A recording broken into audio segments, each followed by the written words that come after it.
El Génesis revisado capítulo 10 Sabiduría bajada del cielo parte 6.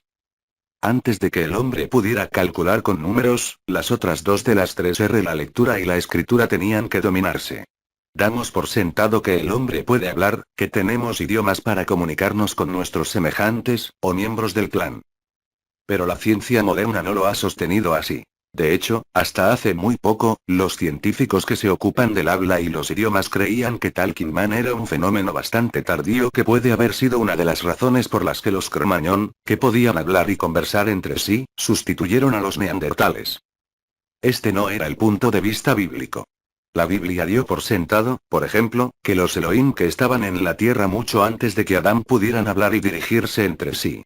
Esto se desprende de la declaración de que el Adán fue creado como resultado de una discusión entre los Elohim, en la que se dijo: hagamos al Adán a nuestra imagen y semejanza. Esto implica no solo la capacidad de hablar, sino también un idioma con el que comunicarse. Veamos ahora de Adán. Lo colocan en el huerto del Edén y se le dice qué comer y qué evitar. Las instrucciones fueron entendidas por el Adán, como deja en claro la conversación que siguió entre la serpiente y Eva. La serpiente, cuya identidad se discute en las guerras de dioses y hombres, dijo a la mujer: ¿ha dicho Elohim en verdad? ¿No comeréis de todos los árboles del huerto? Eva dice que sí, que el fruto de un árbol estaba prohibido bajo pena de muerte. Pero la serpiente le asegura a la mujer que no es así, y ella y Adán comen del fruto prohibido. Luego sigue un largo diálogo. Adán y Eva se esconden cuando escuchan los pasos de Yahvé, paseando por el jardín al fresco del día. Yahvé le dice a Adán: ¿dónde estás? Y se lleva a cabo el siguiente intercambio. Adán: escuché tu sonido en el jardín y tuve miedo porque estaba desnudo y me escondí. Yahvé: ¿quién te dijo que estás desnudo? ¿Comiste del árbol del que te ordené que no comieras? Adán: la mujer que pusiste conmigo, ella es la que me dio del árbol, y yo comí. Yahvé: ¿a la mujer qué has hecho? Mujer: la serpiente me engañó, y comí. Esta es toda una conversación. No solo la deidad puede hablar. Adán y Eva también pueden hablar y comprender el lenguaje de la deidad. Entonces, ¿en qué idioma conversaron? Porque debe haber habido uno, según la Biblia. Si Eva fue la primera madre, ¿hubo una primera lengua, una lengua materna? Una vez más, los eruditos comenzaron por diferir de la Biblia. Asumieron que el idioma era una herencia cultural más que un rasgo evolutivo.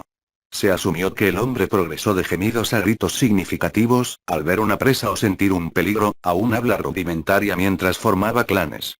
De las palabras y las sílabas nacieron los idiomas, muchos idiomas, surgiendo simultáneamente a medida que se formaban clanes y tribus. Esta teoría del origen de las lenguas no solo ignoró el significado de los relatos bíblicos de los Elohim y del incidente en el jardín del Edén. Negó la afirmación bíblica de que antes del incidente de la Torre de Babel toda la tierra era de un solo idioma y de un solo tipo de palabras. Que fue un acto deliberado de los Elohim para dispersar a la humanidad por toda la tierra y confundir su lenguaje para que no se entiendan el habla de los demás. Es gratificante observar que en los últimos años, la ciencia moderna ha llegado a la creencia de que efectivamente existía una lengua materna. Y que ambos tipos de Homo sapiens, Cro-Magnon y Neandertal, podría hablar desde el principio. El hecho de que muchos idiomas tienen palabras que suenan igual y tienen significados similares se ha reconocido desde hace mucho tiempo, y que, por lo tanto, ciertos idiomas pueden agruparse en familias, ha sido una teoría aceptada durante más de un siglo, cuando los estudiosos alemanes propusieron nombrar estas familias de idiomas indoeuropeo, semítico, camítico, etc. Pero esta misma agrupación tenía el obstáculo para el reconocimiento de una lengua materna, porque se basaba en la noción de que grupos de lenguas totalmente diferentes y no relacionados se desarrollaban independientemente en diferentes zonas centrales desde las cuales los migrantes llevaban sus lenguas a otras tierras. Los intentos de mostrar que existen aparentes similitudes de palabras y significados incluso entre grupos distantes, como los escritos del reverendo Charles Foster en el siglo XIX, The One Primeval Language, en el que señaló a los precursores mesopotámicos del hebreo, fueron descartados como más que el intento de un teólogo de elevar el estatus del idioma de la Biblia, el hebreo. Fueron principalmente los avances en otros campos, como la antropología, la biogenética y las ciencias de la Tierra, así como la informatización, los que abrieron nuevas vías de estudio de lo que algunos llaman genética lingüística. La noción de que las lenguas se desarrollaron bastante tarde en la marcha del hombre hacia la civilización, en un momento el comienzo de las lenguas, no solo el habla, se situó hace solo 5000 años, obviamente tuvo que ser enmendada y la fecha se remonta a épocas mucho más tempranas cuando la arqueología, los hallazgos mostraron que los sumerios ya podían escribir hace 6000 años. A medida que se consideraban las fechas de hace 10.000-12.000 años, la búsqueda de puntos de similitud, acelerada por las computadoras, llevó a los estudiosos al descubrimiento de protolenguajes y, por lo tanto, a agrupaciones más grandes y menos numerosas. En busca de una afiliación temprana a las lenguas eslavas, los científicos soviéticos bajo el liderazgo de Vladislav Ilich Svitich y Aaron Dolgopolsky sugirieron, en la década de 1960, un protolenguaje que denominaron Nostratic, del latín Ur language, como el núcleo de la mayoría de idiomas europeos, incluidos los eslavos.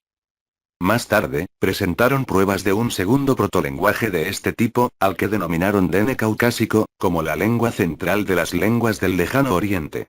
Ambos estimaron a partir de mutaciones lingüísticas, hace unos 12.000 años. En los Estados Unidos, Joseph Greenberg de la Universidad de Stanford y su colega Merrill Bullen sugirieron un tercer protolenguaje, el amerindio. Sin detenerme en el significado del hecho, me corresponde mencionar que la fecha de hace unos 12.000 años situaría el período de aparición de estos protolenguajes en algún lugar alrededor de las secuelas inmediatas del diluvio, que en The 12th Planets mostró han ocurrido hace unos 13.000 años. Eso también se ajusta a la noción bíblica de que la humanidad postdiluvial se dividió en tres ramas, descendientes de los tres hijos de Noé. Mientras tanto, los descubrimientos arqueológicos hicieron retroceder la época de las migraciones humanas, y esto fue especialmente significativo en lo que respecta a la llegada de migrantes a las Américas.